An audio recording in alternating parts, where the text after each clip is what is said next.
Good evening and thanks for joining us. I'm Brittany Falkers and we want to start right away here tonight at 11 with a look ahead at your changing forecast. It is dry now, but that won't be that way for very long. Let's bring in meteorologist Joe Ranieri to kick off our team coverage. Joe, after a pretty wicked weekend for weather, today felt kind of nice. Yeah, we saw highs almost 70 degrees, but not record-breaking heat, but it was definitely warm out there. We still have that warm front above us, but looking into tomorrow, we're going to be seeing some very stormy conditions. This is going to be round two, Brittany, of another atmospheric river that's going to be bringing in a lot of rain. A short amount of time, though, but also the wind this time. That's the only thing that's a little different from what we saw late last week. As we take a look at what we're seeing right now, basically just some overcast skies up and down the I-5 corridor. Most of the precipitation so far today has really been falling over into Washington State and over Puget Sound. But this is that atmospheric river that's going to be arriving really overnight, but you won't notice the precipitation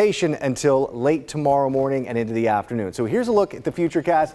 8:30 a.m. even along the Oregon coast, basically dry conditions. Start seeing some showers increasing over in Astoria and through parts of southwest Washington. I have it stopped here right around 12:30, so I'm expecting the heaviest amount of rain to fall between late morning and early part of the afternoon. So there's about a 3-4 hour window where you're going to be seeing sheets of rain out there. And then as that cold front starts to move through, we're going to be seeing the snow level drop late tomorrow night and early Tuesday. But the things will start to taper off in terms of heavy rainfall late tomorrow night and into Tuesday morning. The other thing we're tracking is the wind, and yeah, it is going to be pretty windy heading along the Oregon coast tomorrow. We do have some watches and warnings because of that. High wind warning in effect along the Oregon coast. Gusts could be anywhere from 50 to 60 miles per hour heading into the later part of the morning and the afternoon. Here in the metro area, don't be surprised if we're seeing some gusts close to 45 to maybe 50 miles per hour, basically late morning and in the early part of the afternoon. Now let's get you into Galen Etlin, who's been talking with officials from National Weather Service.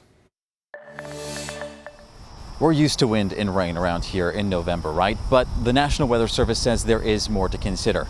We were coming off that heavy rain event the last few days that flooded parts of Oregon and southwest Washington. Some areas saw landslides too. And forecaster Sean Weigel says the next round of weather is not just about rain.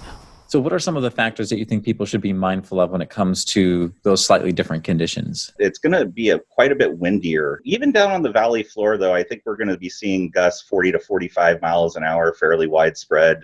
After the summer heat wave, a lot of trees are weaker. So Weigel says with the soaked ground and high winds, there's greater risk trees will come down. We could also see power outages, so make sure your devices are charged now. And although this next round of rain is not expected to be as significant, watch the roads too. We saw some bad crashes a few days ago. So keep your lights on, go slow, and of course use the online tool Trip Check to see if there's any closures or problem areas. Galen Etlin, KGW News. New tonight, a motorcycle rider is dead following a crash on Highway 99E in Clackamas County. Oregon State troopers were called to the area on reports of a multi-vehicle crash. An early look at the investigation shows that Daniel Lucero of Jervis was going south near Dunes Road. Witnesses say he ran a red light and crashed into a van. Lucero was pronounced dead at the scene. Well, we are looking ahead to a big vote this week by Portland City Council, deciding what to do with your tax dollars. A new business tax brought in an unexpected surplus of $60 million. Now, Mayor Ted Wheeler wants to use $18 million of that additional spending for homeless programs and $7 million on hiring more police officers. Last week, the commissioners heard hours of public input on what should be included in the next budget. In fact, 279 people signed up to speak. The ideas ranged from cleaning up the streets to making certain areas more accessible for people with disabilities. Tonight, the Portland NAACP held its own listening session. There is a neglected group of people that seems to get the short end of the stick, and that's senior homeowners. Something has to be done to help them. I would respectfully request that we demand that the money be used to take away the excess balloon payments and fines created for simple things like peeling paint and tall grass, which has already forced many seniors and other members of the community who are of color out of their homes. A vote is expected Wednesday at the City Council meeting. We'll bring you the latest on air and at KGW.com. A Portland vintage shop hopes to rebuild. Really Good Stuff on Southeast Hawthorne was destroyed by a fire last month. Now, the owner is ready to start anew with support from the community. Christelle Kumwe has our story. Last month, a fire ripped through an inner Southeast Portland building. What didn't get burned got soaked, and what didn't get soaked got covered up with debris when the roof caved in, and what was left after that, the looters got. Really Good Stuff, Evan Schlee's business of 28 years, went up in flames. At first I was thinking, well, I guess I'm going to be retiring early. But as luck would have it, just a mile away, he'd find space for a new opportunity. We struck an immediate deal. I mean, I looked at it for 2 seconds and said, I'll take it. Welcome to the future home of Really Good Stuff. And he got to work, fixing up the place here at Southeast Division and 37th Avenue. It needed paint and the floor needed attention, and I still don't have a furnace, but I'm working on that. Schlee's plans to bring back quirky favorite Really Good Stuff is known for. Things that you might not find in other vintage stores. We always considered ourselves to be more of a junk shop. I like anything that's old and weird. He may have lost his business, but he did not lose his community. A number of other shopkeepers reached out and said, hey, I've got an extra showcase, I got some shelves. Offers to help kept pouring in. One former antique owner donated dozens of boxes full of items they kept in storage for decades. I have more than enough to stock a store, and I have no idea what's in these boxes. All right, what do we got? We got a lady's hat.